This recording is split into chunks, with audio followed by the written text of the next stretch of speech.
Bonjour à tous, bienvenue dans cette vidéo de présentation de l'indicateur Fibonacci-Ribbon. Comme d'habitude, on va commencer par soulever quelques problèmes et essayer de trouver des solutions. Lorsque l'on trade Wyckoff, on peut très vite s'apercevoir que les moyennes mobiles ne sont pas suffisamment fiables, elles sont facilement manipulables et par définition elles sont en retard sur l'action du prix. L'idée, ce serait d'avoir une moyenne mobile beaucoup plus réactive sur l'action du prix présent, tout en prenant en compte l'action du prix passé, et si possible, qu'une moyenne mobile puisse avoir la capacité de suivre le mouvement du prix, voire de devenir une résistance et de se laisser fracturer uniquement avec du volume.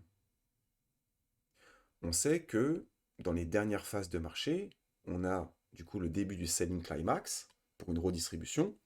Donc on va avoir du fort volume vendeur pour détruire tous les murs acheteurs et sortir un maximum de gens, ne plus laisser le temps aux gens de rentrer sur le marché en short qui voudraient FOMO le mouvement, etc., etc. Pareil pour une réaccumulation, ce qu'on aimerait, c'est que la moyenne mobile puisse vraiment suivre l'action du prix, jouer le rôle de résistance, dans le meilleur des mondes, et se laisser fracturer que si on a un fort volume. Parce que la différence entre cette phase de marché, cette manipulation ici et cette manipulation ici, dans les deux cas, on récupère de la liquidité en haut et en bas, mais ce qui différencie une redistribution d'une réaccumulation, c'est justement ces points de pivot. Et ces points de pivot se font en général fracturer avec du volume. Et c'est comme ça qu'est née l'idée de l'indicateur ruban de Fibonacci, ou Fibonacci ribbon en anglais. Cet indicateur s'utilise exactement comme un ruban de moyenne mobile classique, mais sa conception est complètement différente. Notre ruban va être très restrictif dans le sens où il ne possède que 24 moyennes mobiles.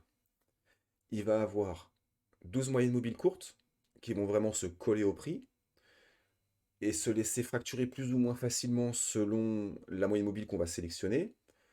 Alors ça peut être très pratique pour suivre les tendances lors d'un trade par exemple, parce que si on a une moyenne mobile qui suit vraiment le prix, euh, du coup elle serait pas en dessous puisqu'on passerait en dessous, elle serait fracturée donc on passerait en dessous, et à partir du moment où on clôturerait, on pourrait commencer à prendre TP par exemple. Il existe plein de cas d'application possibles.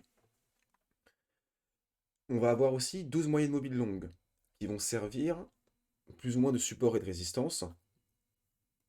Ça peut être très utile sur du moyen long terme, sur du DCA, mais personnellement, je ne les utilise quasiment plus. Euh,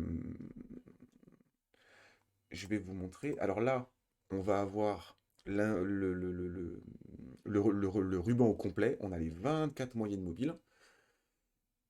Et on va avoir une particularité avec ce code, c'est qu'on va avoir deux moyennes mobiles vraiment très très spéciales. Les deux moyennes mobiles centrales, on voit qu'il y a un léger fond. Je vais...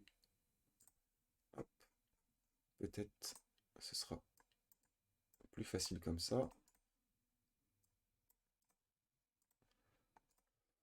On peut voir que ces deux moyennes mobiles en haut et en bas, qu'on a remplies avec un fond, ne se croisent jamais, contrairement aux autres qui vont se croiser en haut et en bas.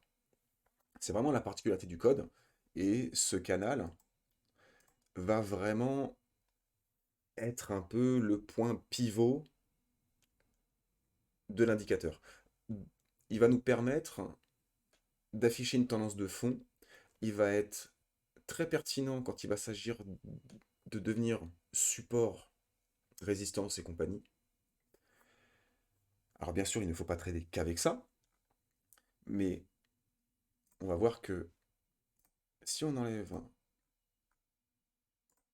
hop, toutes les moyennes mobiles, hop, et qu'on laisse uniquement la 12e longue et la 12e courte, hop, on va peut-être dézoomer un petit peu, on voit qu'il va toujours, toujours servir de résistance, et on va voir qu'il va se faire fracturer avec du volume. Hop. Et pareil, il se fait fracturer avec du volume. Ici aussi, fracturer avec du volume. hop, volume, volume, etc., etc. Donc c'est vraiment, pour moi, je pense que c'est vraiment très très pertinent, notamment lorsque l'on marie ça à du Wyckoff. Si on prend cette phase de marché ici, on a quoi? On a typiquement, hop, ça c'est la charte de l'or, on a typiquement une redistribution. On a une prise de liquidité en face B, prise de liquidité au nord, test.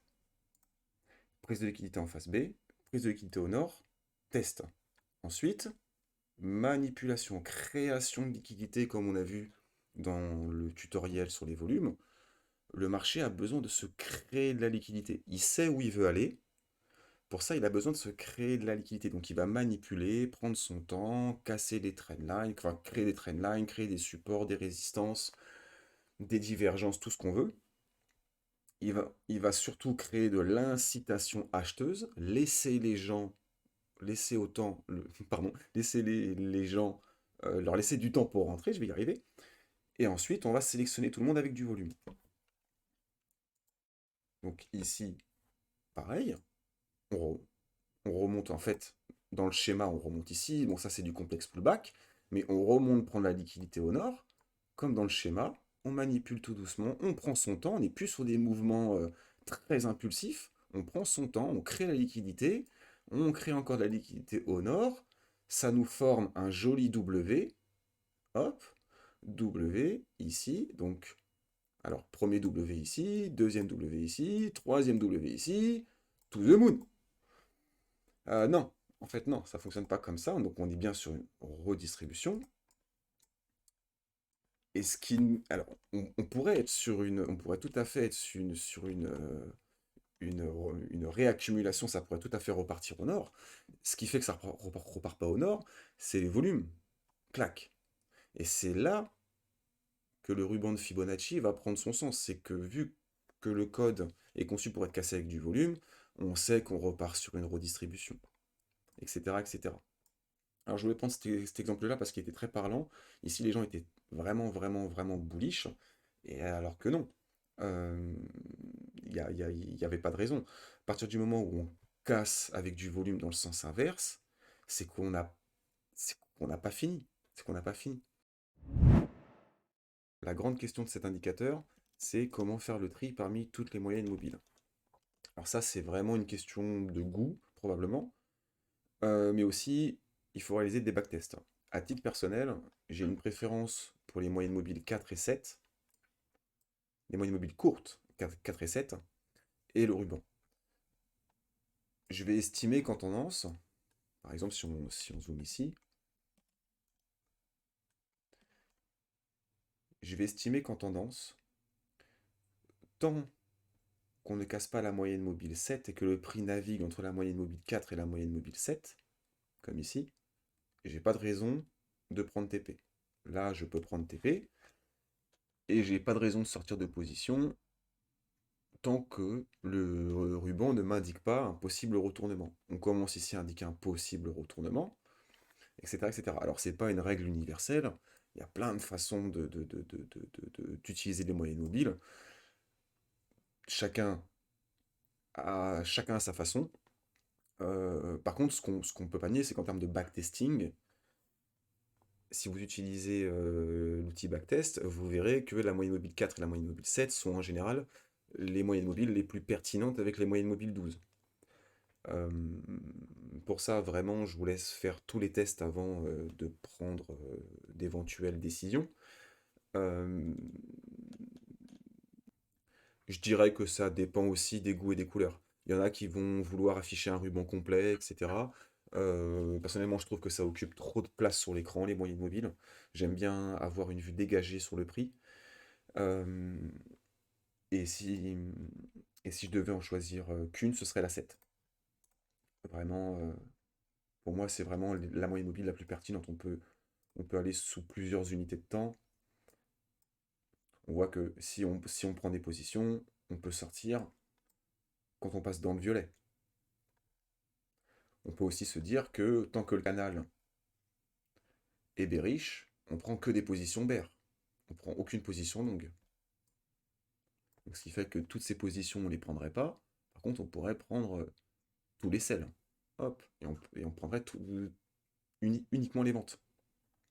Il existe plein de possibilités, vraiment, c'est à vous de faire travailler votre imagination.